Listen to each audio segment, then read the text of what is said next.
How are we doing today, everybody? So today we're going to be talking about a chest-supported row. In this case, we're talking about a horizontal row. Obviously, there are machines that can do these as well.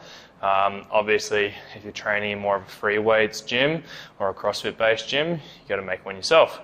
So this is where two 20-inch boxes, bench does just fine and creates plenty of space for you to be able to do your movement. And hitting the same sorts of ranges, and obviously you can do it with dumbbells, barbells, etc. if you need to avoid, obviously, the contact on the bench. We're going to be talking about a barbell specifically today.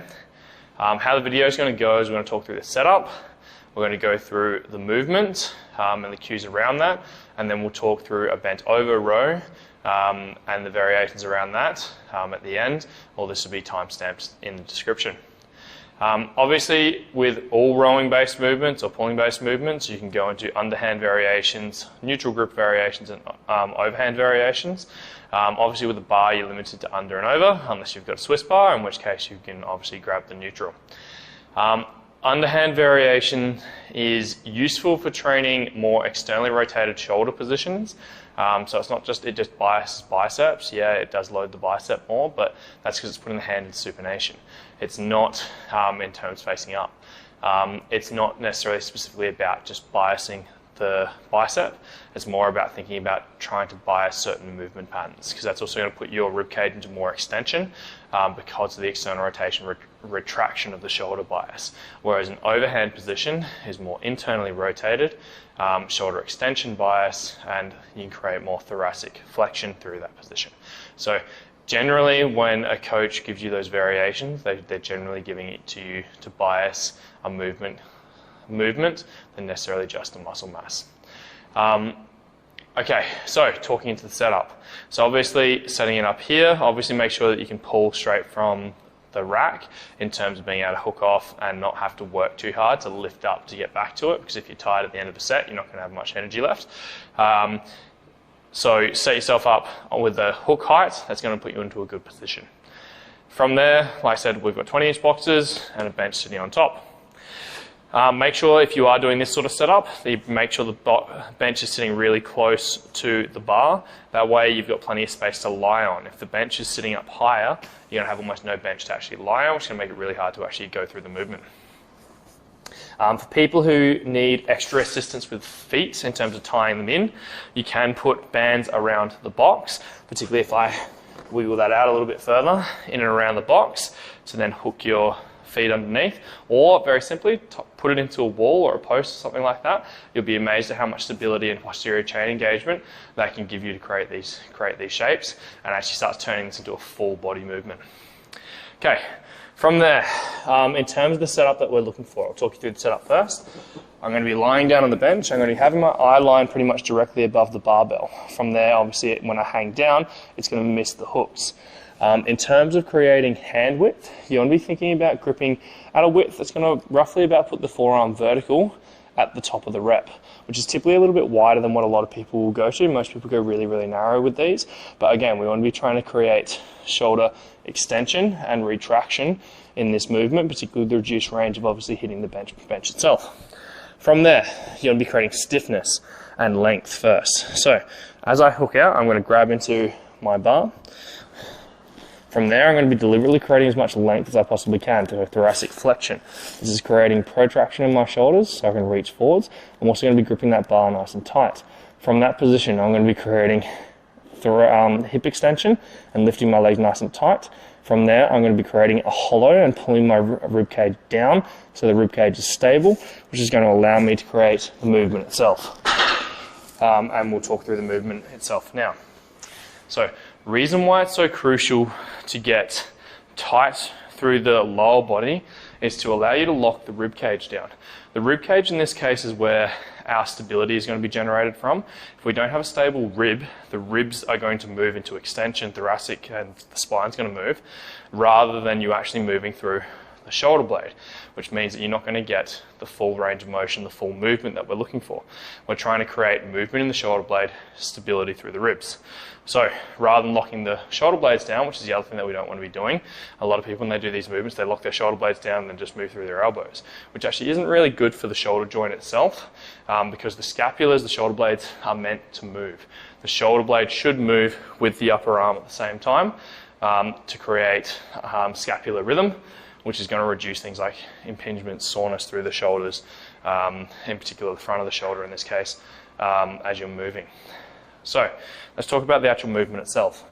So if I'm sitting into this position, I'm going to be creating that rowing based action. I'm holding onto my bar, roughly going to create a 90-degree angle at the top of the rep.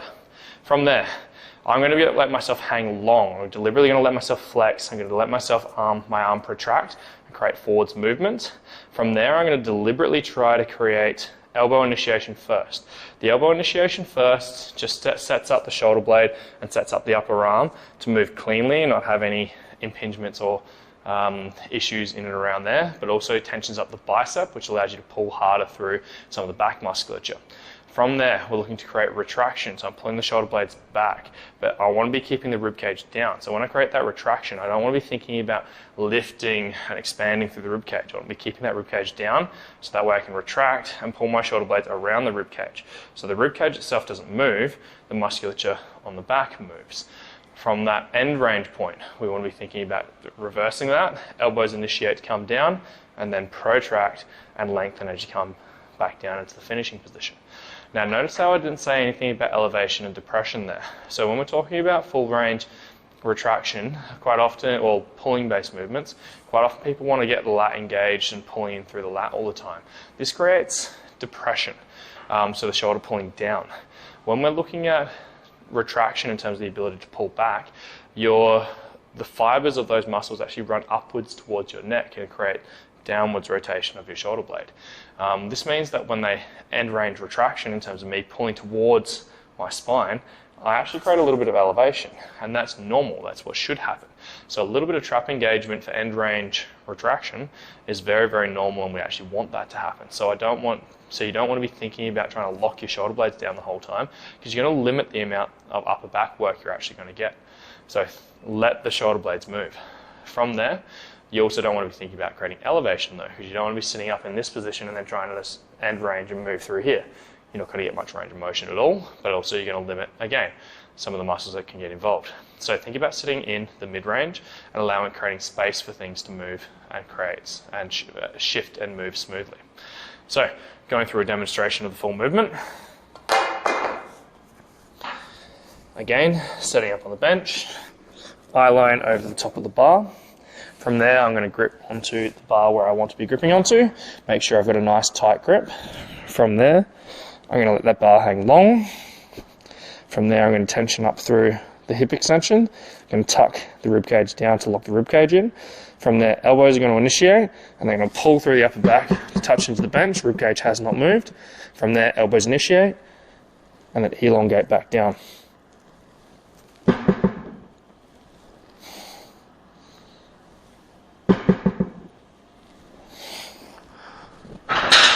Notice how I was deliberately holding against the bench for a second to deliberately strengthen that retraction position. Quite often people will use big amounts of momentum, try and bounce it off the bottom of the bench.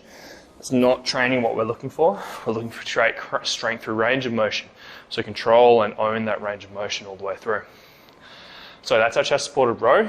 We're going to move into the bent over row. So obviously hang around for that.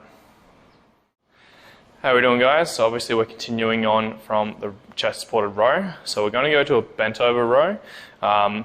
This is obviously a variation you can use in situations where you can't use a chest supported machine at all. Now the big thing here, and the reason why it's probably not as ideal as what the chest supported row is the fact that you don't have something locking in and stabilizing that rib cage, which means you have to provide that stability yourself, which is fine, but quite often people will go into a jerk-based action in terms of using their legs to create the movement, or they'll sit too vertical and they'll artificially reduce their range of motion.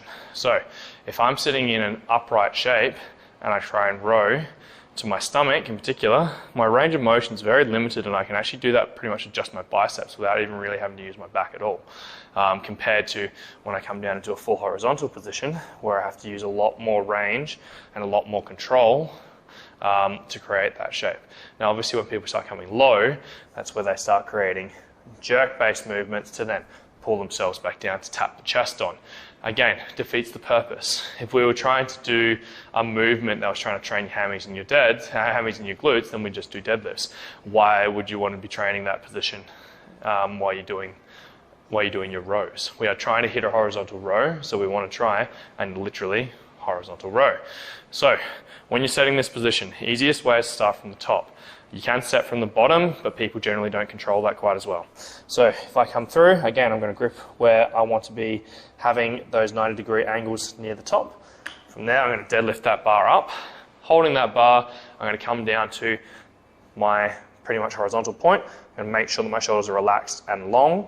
From there, I'm going to create elbow initiation, pull to the chest, control back down. Long, elbow initiation, retract, elbow initiation, back down. Now, obviously I wasn't moving during that point, during those pulls. My hamstrings and glutes are definitely working, but they're working in isometric contraction. They're holding the position, they're not trying to move through that position. So, setting into that shape, pulling the tailbone back, and then from there, flexing and pulling and going through all the same cues that we went through with the chest supported row. Okay, big thing here is this means you have to have more control. Now obviously there is the other variation where you can pull from the ground, more like a pendlay, which is fine, but again you have to set yourself, you have to elongate, and then you have to be able to pull from that point and create that stability. Where a lot of people go wrong is that change of weight, where they pick the weight off the ground, tips them forwards, and they'll lose that stability. This is why deadlifting from the top and coming down is generally a better move. Cool, hope you guys enjoyed the pulling video. See you guys later.